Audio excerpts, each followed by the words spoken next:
Are के चौधरी और आज अपन जो बात करने वाले हैं, आज अपना टॉपिक रहेगा फ्लूइड मैकेनिक्स। फ्लूइड मैकेनिक्स में अपने एसएससी जेईई के पिछले 10 साल के पेपर उठाने वाले हैं और उनका सॉल्यूशन आज अपन इस वीडियो में देखने वाले हैं। आज जो अपन देखने वाले हैं उसका बेनिफिट क्या रहेगा? उसका बेनिफिट रहेगा कि अपन को पता चलेगा कि किस तरह की क्वेश्चन एग्जामिनेशन में पूछे जाते हैं, ऑब्जेक्टिव का टाइप क्या रहता है और इन क्वेश्चनों को आने का एक और चांसेस बन जाता है किसी भी एग्जामिनेशन में, क्योंकि ये पिछले किसी एग्जाम में आए हुए हैं, तो इस वजह से भी अपने लिए मोस्ट हो जाते हैं। तो देखिए आज अपना पहला सवाल। इससे पहले मैं आपको बता दूं कि अपन अपने फ्लूइड मैकेनिक्स की जो थ्योरेटिकल क्लासेस है वो ऑलरेडी अपलोडेड है, तो आप थ्योरी को समझने के लिए उन क्लासेस को देख सकते हैं और थ्योरेटिकल पोर्शन आप वहां से समझ सकते हैं। यहाँ पर अपन ओनली जो ऑब्जेक्टिव क्वेश्चंस रहेंगे उन्हीं को ही डिस्क्राइब करके उन्हीं को ही समझने की कोशिश करेंगे। तो ये रहेगा आज अपना पैटर्न। इसी के साथ मैं आपसे कहूँगा कि आप अगर इस चैनल पर नए हैं तो इसको सब्सक्राइब कर लें और साथ ही बेल आइकन को प्रेस कर लें, जिससे कि आपको नए आने वाले लेटेस्ट वीडियो का नोटिफिकेशन टाइम पर मिलता रहेगा और आप इससे जुड़े रहेंगे। तो देखिए आज अपना पहला सवाल। Mass density of a liquid जिसे रो से डिनोट करते हैं इज गिवन बाय, ऑप्शन दे रखे हैं रो बराबर मास अपॉन वॉल्यूम, रो बराबर metric slug upon metre square, rho बराबर KG second square per metre की पावर 4, डी है ऑल ऑफ द अबव। ये अपने एसएससी जेईई 2007 में आया हुआ क्वेश्चन है। इस क्वेश्चन में अपन से पूछा गया है कि मास डेंसिटी किसे बोलते हैं या किसके द्वारा दी जाती है। तो आप सभी जानते हैं कि मास डेंसिटी जिसको अपन रो से डिनोट करते हैं, मास डेंसिटी को रो से डिनोट करते हैं, जो अपना हो जाता है मास और वॉल्यूम का रेशियो। क्या हो जाता है? ये हो जाता है मास और वॉल्यूम का रेशियो। इसको अपन मास डेंसिटी बोलते हैं। तो इसकी यूनिट क्या हो जाएगी? अगर यूनिट की बात करें तो यूनिट हो जाएगी मेरी केजी पर मीटर क्यूब। ये इसकी यूनिट हो जाएगी, जिसको मास डेंसिटी भी कहते हैं। देखिए अपना नेक्स्ट क्वेश्चन।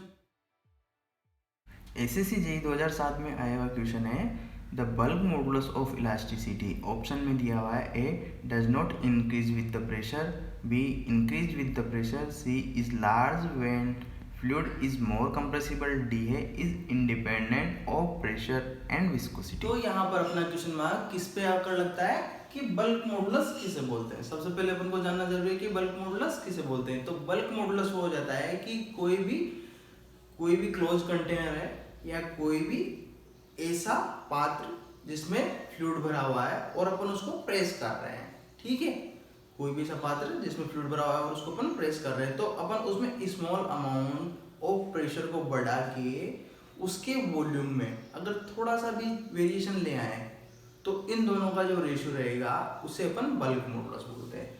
बल्क मॉडुलस को अपन के से डिनोट करते हैं और ये क्या हो जाता है? ये मेरा हो जाता है DP, change in pressure upon constant temperature पर डीवी अपॉन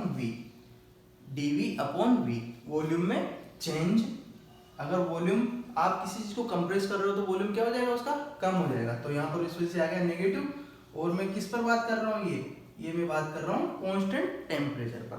तो ये जो मेरा इक्वेशन आई, ये जो मेरी समीकरण आई, ये हो जाती है बल्क मॉडुलस। तो यहाँ पर अपने ऑप्शन में है कि बल्क मॉडुलस क्या प्रेशर बढ़ने के साथ इंक्रीज होता है?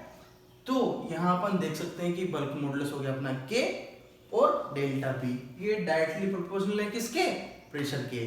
तो आंसर मेरा हो जाएगा कि हाँ, मेरा बल्क मॉडुलस प्रेशर के साथ इंक्रीज होता है।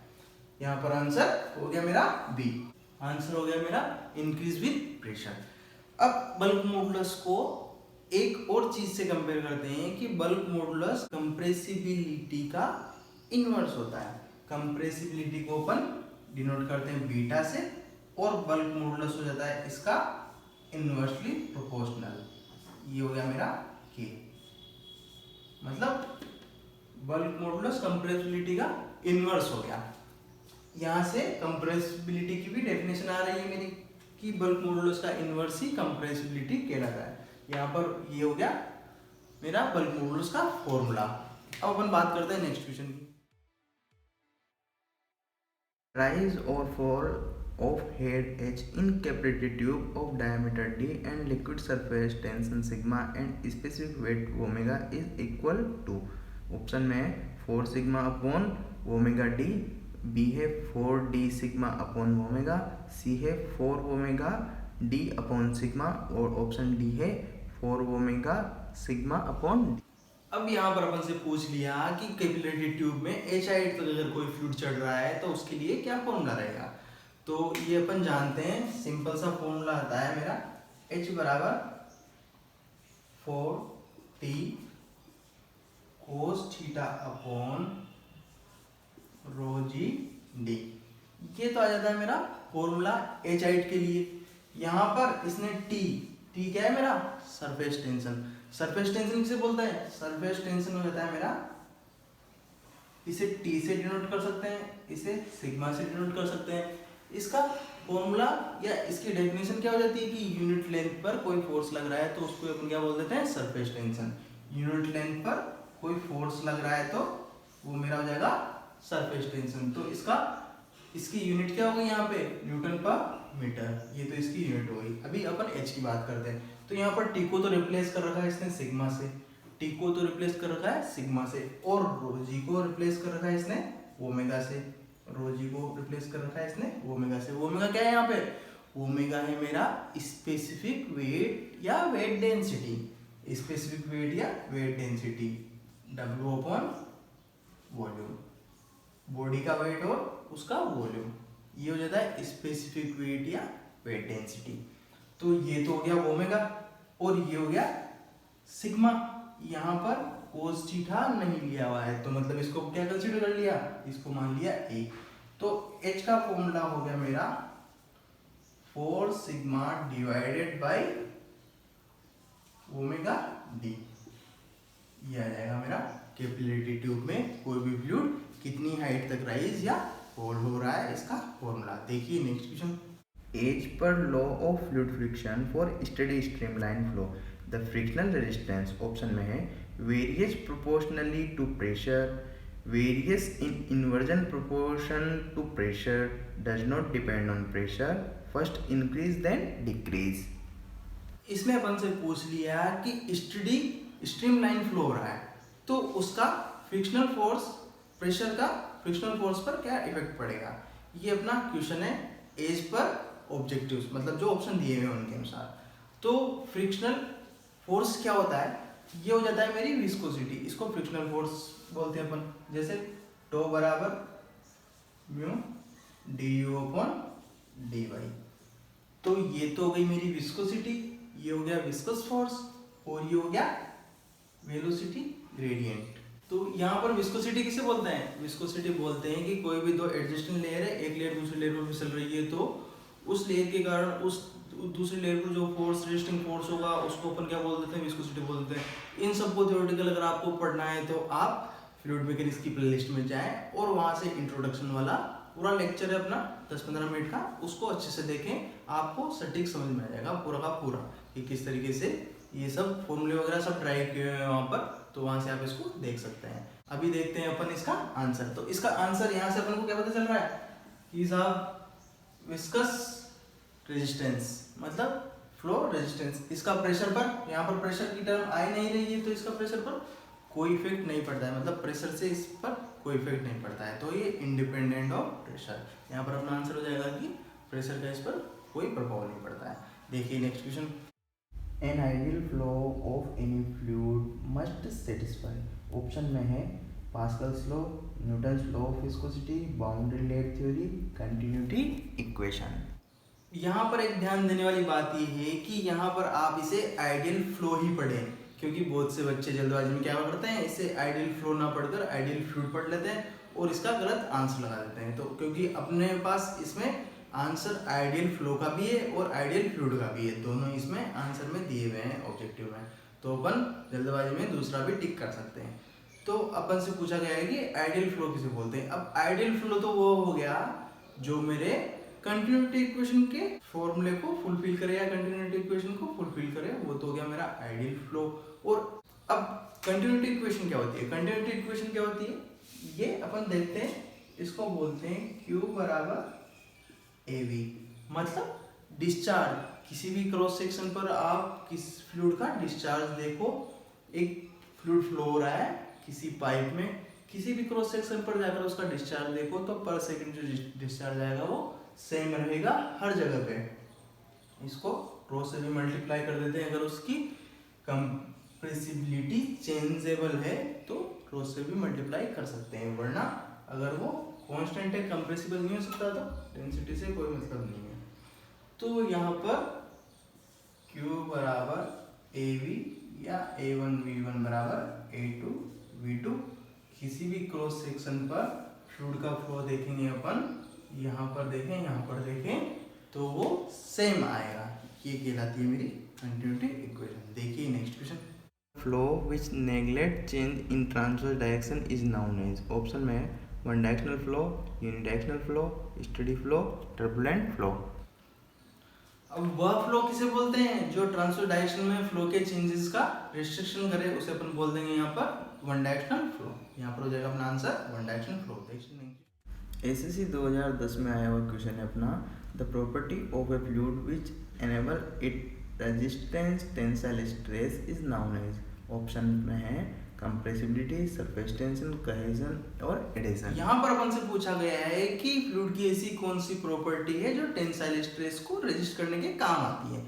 तो ऑप्शन में दिए हुए कंप्रेसिबिलिटी, सरफेस टेंशन, कोहेजन और एडेशन। तो ये कंप्रेसिबिलिटी अपन देख चुके हैं, सरफेस टेंशन अपन देख चुके हैं, अपना हो जाएगा कोहेजन और एडेशन। इन दोनों में से एक आंसर ढूंढना है अपन का, क्योंकि इन दोनों की डेफिनेशन से अपन को पता है कि ये भी नहीं है और ये भी नहीं है। अब बात करते हैं कोहेजन और एडेशन की। ये दो फोर्स रहते हैं, कोहेजन और एडेशन।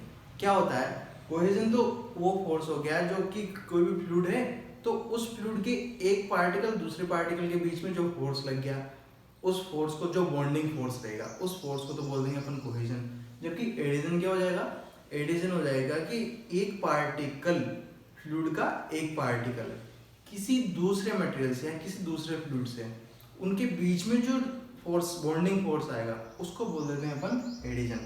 अगर जो ये कैपिलरी ट्यूब में फ्लूइड का ऊपर राइज होना और पारे का नीचे फॉल होना, ये सब किसके रीजन है, ये एडिशन और कोहेजन के ही रीजन है। तो यहाँ पर जो अपना आंसर आ जाएगा कि टेंसाइल स्ट्रेस को रेजिस्ट करने के लिए कौन सी एबिलिटी होती है, वो होती है मेरी कोहेजन फोर्स। इसकी वजह से टेंसाइल फोर्स को रेजिस्ट किया जा सकता है किसी भी फ्लूइड के द्वारा। देखिए अपना नेक्स्ट क्वेश्चन। एसएससी 2010 में आया हुआ क्वेश्चन है, kinetic viscosity is equal to. Options में है अपने dynamic viscosity upon density, dynamic viscosity into density, density upon dynamic viscosity, 1 upon dynamic viscosity into density.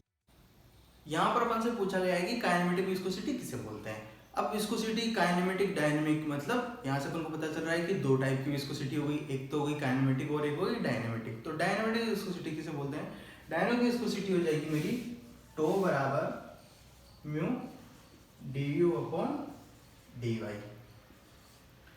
तो यहाँ से तो मैं मेरी निकाल लूंगा डायनेमिक विस्कोसिटी, जिसको म्यू से डिनोट करते हैं। तो ये मेरा म्यू बराबर हो जाएगा tau upon du upon dy। तो ये तो हो गई मेरी डायनेमिक विस्कोसिटी। और काइनेमेटिक विस्कोसिटी किसे बोलते हैं, काइनेमेटिक विस्कोसिटी जिसको न्यू से डिनोट करते हैं, जिसको न्यू से डिनोट करते हैं, ये हो जाएगी मेरी mu upon rho. Dynamic viscosity और मास डेंसिटी के रेशियो को अपन क्या बोल देते हैं, काइनेमेटिक विस्कोसिटी बोल देते हैं। ये हो जाता है मेरा आंसर यहाँ से। देखिए नेक्स्ट क्वेश्चन।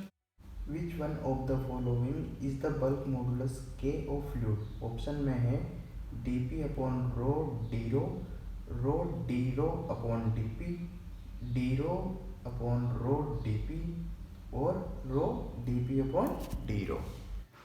अब यहाँ पर अपन से पूछा गया है कि बल्क मॉडुलस, प्रेशर और डेंसिटी, इनमें क्या रिलेशन होता है। तो ये अपन देखते हैं। इससे पहले अभी अपन ने फॉर्मूला निकाला था किसका, कंप्रेसिबिलिटी का।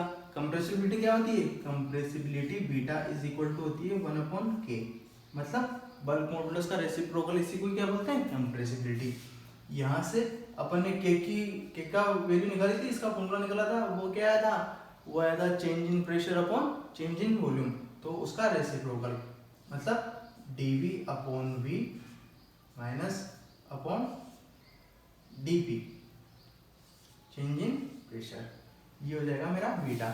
अब यहाँ से अगर अपन एक चीज ध्यान से देखें तो अपना जो फ्लूइड होता है वो किसको कंटिन्यूटी इक्वेशन को फॉलो करता है। कंटिन्यूटी इक्वेशन क्या है कि मास कंजर्व है साहब, मास कंजर्व है तो रो बराबर एम अपॉन वी।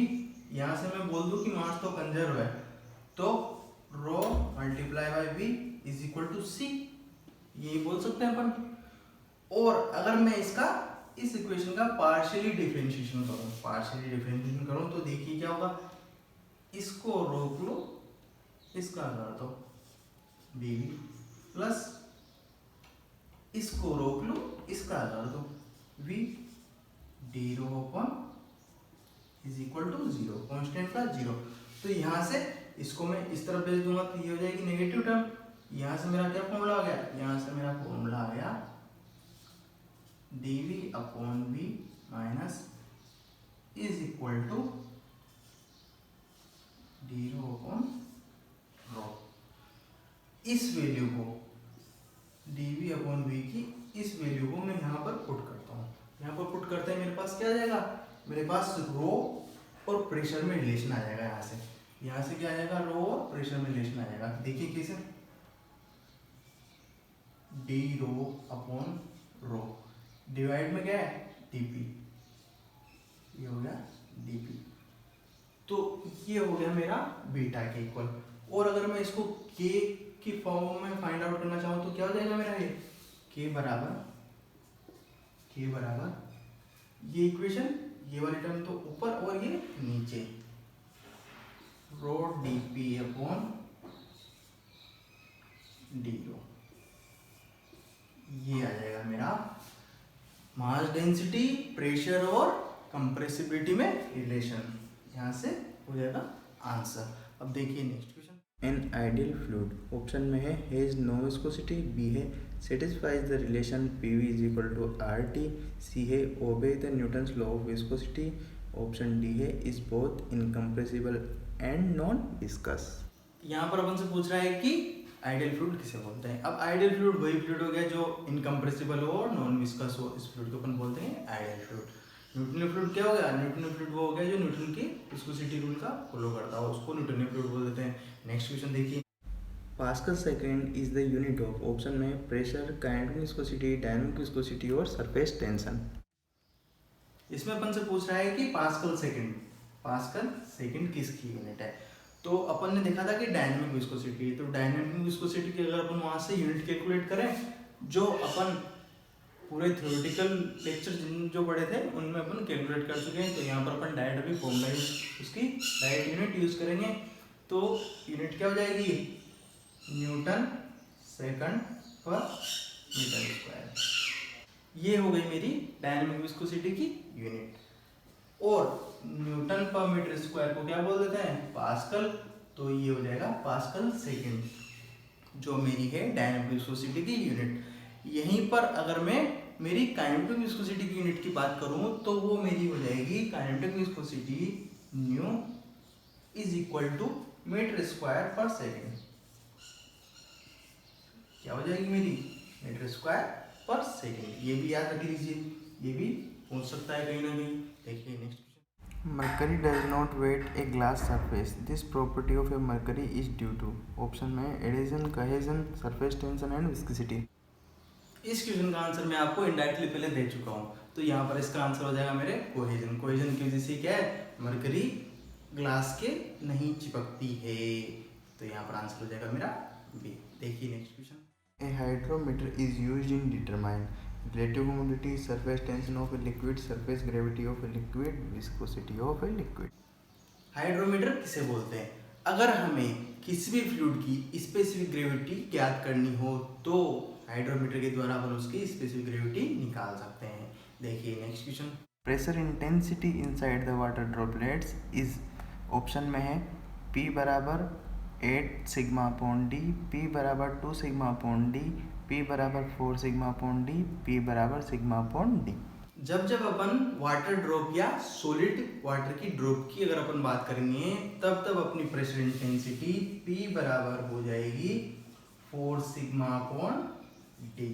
और अगर अपन होलो की बात करते हैं, होलो वाटर ड्रॉप या होलो बबल जो साबुन के झाग बनते हैं उनमें अगर प्रेशर इंटेंसिटी देखें तो वो मेरी हो जाएगी P is equal to 8 sigma upon D. तो ये दोनों याद कर लीजिएगा। डायरेक्ट फॉर्मूले हैं, ऑब्जेक्टिव क्वेश्चन में आते हैं, याद रहेंगे तो डायरेक्ट टिक मारेंगे और अपना आंसर करेक्ट हो जाएगा। देखिए next question. 1 stroke is equal 1 semi square per second, 1 meter square per second, 1 mm square per second, 10 meter square per second। यहाँ पर पूछा गया है कि स्ट्रोक क्या होता है या स्ट्रोक किसके इक्वल होता है। तो अपन जानते हैं कि अपनी जो डायनेमिक विस्कोसिटी और काइनेटिक विस्कोसिटी इन दोनों के रिलेशंस होते हैं। पोइज तो हो जाता है अपनी डायनेमिक विस्कोसिटी की यूनिट और स्ट्रोक हो जाता है अपना काइनेटिक विस्कोसिटी की यूनिट। तो काइनेटिक विस्कोसिटी जिसको अपन डिनोट करते हैं न्यू के द्वारा, काइनेटिक विस्कोसिटी को डिनोट करते हैं अपन न्यू से। ये हो गया मेरा न्यू इज इक्वल टू, इसकी यूनिट मैं लिख देता हूँ क्या, मीटर स्क्वायर पर सेकंड। ये तो हो गई इसकी यूनिट। इसको स्ट्रोक का बोलते हैं 10⁴ स्ट्रोक भी से बोलते हैं। और अपन को ऑप्शन में दिया हुआ है, सारे ऑप्शन दिए हुए हैं, तो वहां से अपन इसको कन्वर्ट करने की कोशिश करते हैं। देखिए कि एक स्ट्रोक बराबर निकालना है मुझे, एक स्ट्रोक बराबर निकालना है, एक स्ट्रोक बराबर निकालना है। तो यहां से मैं मीटर को कन्वर्ट करना शुरू करता हूं। 1 मीटर बराबर 100 सेंटीमीटर, ठीक है। और 1 metre square is equal to हो जाएगा मेरा 10,000 या 10⁴ सेमी स्क्वायर।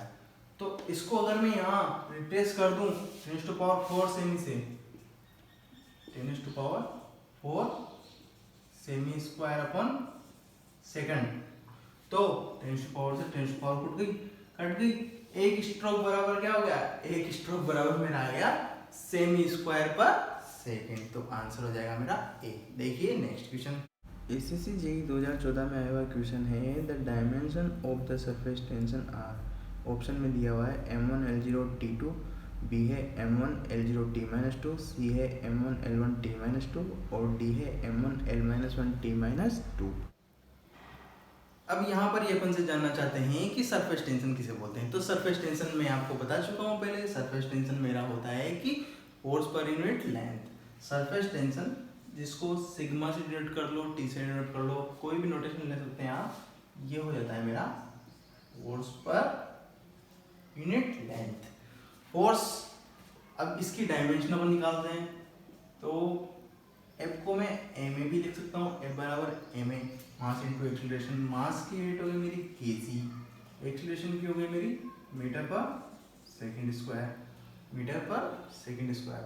एक्सीलरेशन की अगर बात करूँ तो मीटर पर सेकंड स्क्वायर। तो यहाँ से मैं इसकी यूनिट निकालूँ तो क्या हो गई मेरी, यहाँ से इसकी यूनिट मेरी हो जाएगी m1 kg का। लेंथ मीटर में, L1 टाइम की बात करूँ तो t डिवाइड में है, अपॉन में है, तो t-2। तो ये तो हो गई इसकी डायमेंशन m1 L1 t-2। ये तो हो गई फोर्स की बात हो गई। अब लेंथ की बात करेंगे तो अपॉन में कैसे, m1 L1 t-2 divided by L1। L1 से L1 कट गया तो यहाँ से मेरा आंसर आ जाएगा m1 L0 t-2। The expression for capillary rise is given by when sigma surface tension, theta angle of contact and rho density। अब देखिए वापस से वही क्वेश्चन अपना कैपिलरी ट्यूब वाला रिपीट हो रहा है। तो आप समझ सकते हैं कि इस क्वेश्चन की कितनी इंपॉर्टेंस है। अगर ये रिपीट हो रहा है बार बार तो समझिए कि ये क्वेश्चन आगे भी रिपीट हो सकता है। तो इस फॉर्मूले को याद कर लीजिए, H बराबर 4 sigma cos theta upon rho G D. ये हाइट निकालने का फॉर्मूला है। इस पे अगर न्यूमेरिकल भी आता है तो इजी सा न्यूमेरिकल आएगा जिसमें पूरा डाटा दिया हुआ है। जैसे ही आप फॉर्मूले में वैल्यू पुट करोगे डायरेक्ट आपके सामने आंसर होगा। तो इस क्वेश्चन की काफ़ी इंपॉर्टेंस है, इसको जरूर याद कर लीजिएगा। देखिए next question. 1 poise is equivalent to 1 kg per meter hour, 1 gram per semi-second, 98 dyne per second, 68 kg second per meter square। मैंने कहा था ना कि पोइस भी होता है, तो यहाँ आ गया अपना डायनेमिक विस्कोसिटी की यूनिट पोइस। पोइस बराबर होता है 1 newton second per metre square is equal to होता है 10 पोइस। ये हो गया पोइस। अब यहाँ पर अपने जो ऑप्शन में दिए हुए हैं वो केजी सेंटीमीटर सेकेंड या ग्राम एमएम सेंटीमीटर, इन सब में वैल्यू दी हुई है। तो यहाँ पर से अपन इसको कन्वर्ट करते हैं। देखिए न्यूटन को पुट करते हैं, न्यूटन बराबर हो जाता है मेरा KG metre per second square, KG metre per second square, ये तो न्यूटन हो गया, मल्टीप्लाई में second divided by metre square. तो यहाँ से कट पिट के क्या बचा, मीटर से मीटर कट गया, सेकंड से सेकंड कट गया, केजी पर मीटर सेकंड ये रहेगा। अब एक पोइस बराबर उसने अपन से पूछा है कि एक पोइस बराबर क्या होता है, तो एक पोइस बराबर निकालते हैं अपन। एक पोइस बराबर निकालने के लिए अपन इसको 10 के इक्वल लेना पड़ेगा। तो यहाँ से क्या हो जाएगा, यहाँ से मेरा हो जाएगा केजी को अगर मैं ग्राम में कन्वर्ट करूँ तो ये हो जाएगा 1000 ग्राम, केजी की जगह हो गया 1000 ग्राम।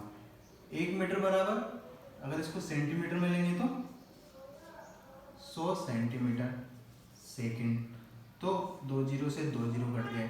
यहाँ से क्या आ गया, ये मेरा ये आ गया 10 ग्राम पर सेमी सेकंड, ये आ गया 10 से 10 कैंसिल हो गया। तो एक पोइस बराबर आ गया ग्राम पर सेमी सेकंड, ये आ गया मेरा पोइस बराबर। तो आंसर क्या हो जाएगा, जिस आंसर में मेरे होगा 1 ग्राम सेमी सेकंड, 1 ग्राम पर सेमी सेकंड, वही मेरा आंसर हो जाएगा। The rate of change of movement of momentum represent the option में है power developed by the fluid, force exerted by the fluid, torque applied by the fluid, work done by the fluid। यहाँ पर पूछा गया है कि the rate of change of movement of momentum represent by, किसको represent करता है, तो ये अपना रिप्रेजेंट करता है कि किसी भी फ्लूइड द्वारा जो टॉर्क अप्लाई होता है, मतलब change of rate of movement of momentum a particular point, it is called the torque. मतलब वो टॉर्क कहलाता है फ्लूइड द्वारा लगाया गया हुआ अगर किसी पर्टिकुलर पॉइंट पर मूवमेंट के मोमेंटम में चेंज आ जाए, तो इसको अपन क्या बोलते हैं, फ्लूइड द्वारा अप्लाइड किया गया टॉर्क। यहाँ पर आंसर हो जाएगा अपना सी। देखिए नेक्स्ट क्वेश्चन,